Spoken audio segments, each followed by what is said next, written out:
I just wanted to film and talk.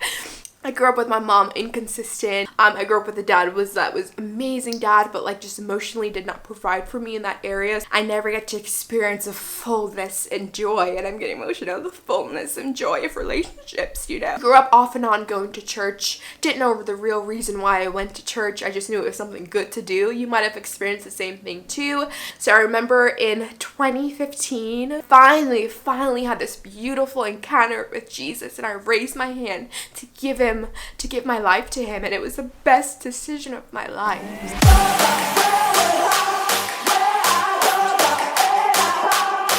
Well, I don't even know where to start because I feel like we all have a story to share, and I always say, if you guys don't get my daily encouragement, I always say that our stories are so special. Like, your story is so special, and I think you should honestly, when you feel comfortable, when you feel like when you feel comfortable, I think more than anything, when you feel comfortable, or like even like when you feel like you can actually be brave enough to share the story, you're allowed to share your story because your story is important. Your story can change my life. My story can change your life. And it's crazy as a woman of color, and just as a woman in general, we all go through similar things, and we all have so much tips and advice and the testimony that God puts in our life specifically for our journey, for the mission he's called on this earth for us. We all just have a story. So in today's video, I want to share my story with you, and it's not an easy story, and it takes a lot of bravery to share this story, you know, and I'm getting emotional.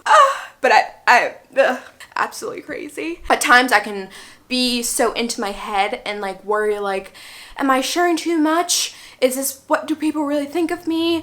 Is this gonna get views? Is this gonna blah, blah, blah? It's just like, chill out, share your story, do your part, and God will do the other part. Amen. So in today's video, if you take anything from it, just share your story. I want to hear your story too. Leave me a comment down below, okay? So listen, here's my story pretty much for you. It's not going to be an easy one, and I might tear up a little, and you might cry a little, but it's okay. We all have a story, and I just hope this blesses you in many ways. I was born in Jamaica, if you don't know. Hello, I'm Jamaican, fully blood. I know sometimes people think I'm like Dominican or mixed with Chinese or Asian or mixed with Asian or something. I'm full on Jamaican, a Caribbean woman. I moved to Brooklyn, New York when I was 3. At age of 3, I could not talk. I didn't even talk. I didn't even know this information that I did not talk at all, which is mind-blowing.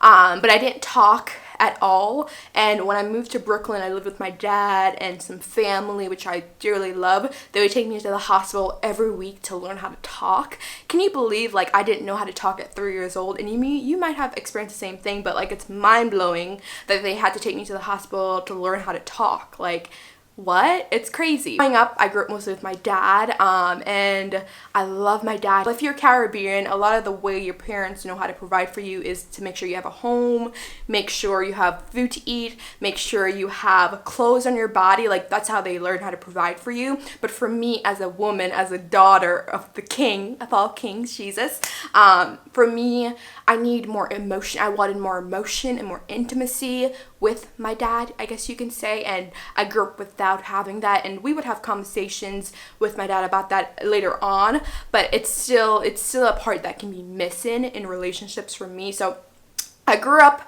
with my dad predominantly in my life, but when it came to my mom, my birth mom, she was inconsistent in my life, and it was just a struggle, and I whenever I think about it, I get emotional about it. Because it's just, even like when I was talking to my therapist, I have a therapist if you don't know, and that's okay to get emotional.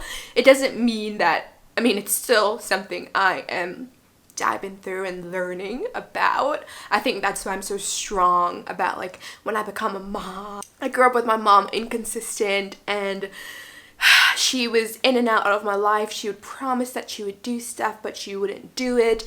And from me growing up like that and like having her break my heart or like having her mess with my emotions over and over again, and I don't think she meant spitefully to do that. I think she tried her best, but it just did not, she just could never follow through with her word, and she was never consistent. And I think she probably hurts from that too, but obviously it hurted me, and I learned how to build up a wall, like walls and walls, up until no one could hurt me, up until probably from I was young to probably maybe when I was 21, 22, and I finally started to deal with it, you know. I love being this independent woman, so I don't have to depend on people for anything.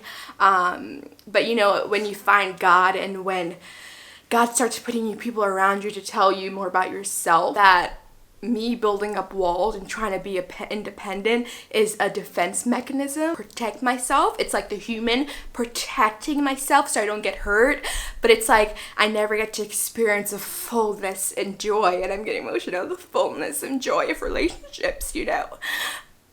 But and it took me until 2019 to learn that, when I was 24.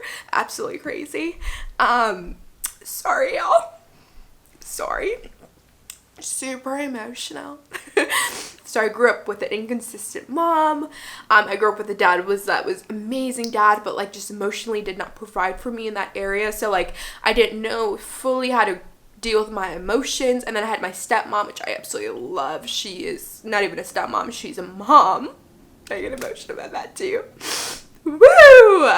Gosh. Ugh. I didn't expect to cry on this. I just wanted to film and talk. So those struggles has very much impacted my life, given me the identity of rejection, lack of intimacy in relationships, and lack of emotion, and not being able to depend on other people, which is okay to depend on people. Obviously, you have some self-awareness and independence, but it's okay to ask for help. So sometimes I can struggle to ask for help from other people. I grew up off and on going to church, didn't know the real reason why I went to church. I just knew it was something good to do. You might have experienced the same thing too.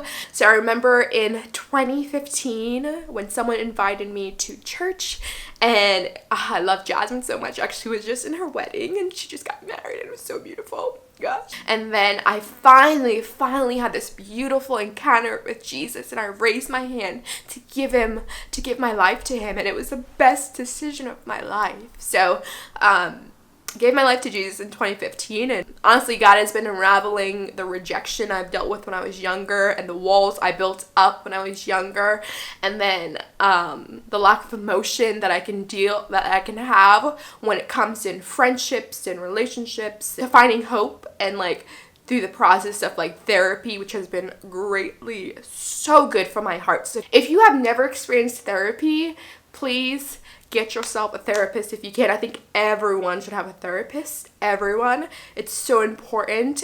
And I have a Christian therapist, and it has changed my life for the best. God has been so kind and loving, and I'm so thankful for the relationships that I have in my life. They've been so kind and gentle with me as I kind of unlearn some of my patterns.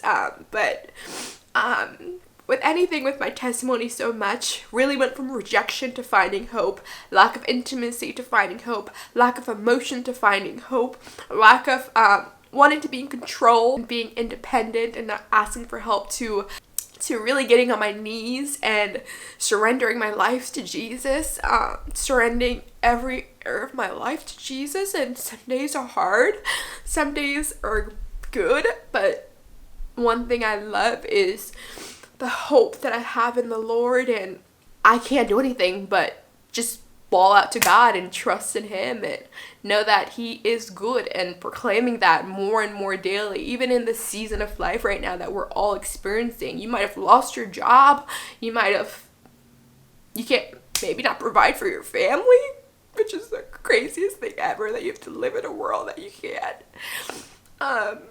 But you have a God who loves you, and a God who's going to provide for you, and a God that he has the best in store for you, even on your darkest days, even on the moments where you don't even know what else is going to happen, and even in the moments when you're just tired and just weak and you want to give up.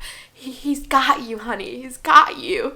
So if I can encourage you in any area today, surrender your life to the Lord, and Share your testimony today. Someone needs to hear it, and you're not the only one. Okay, I love you.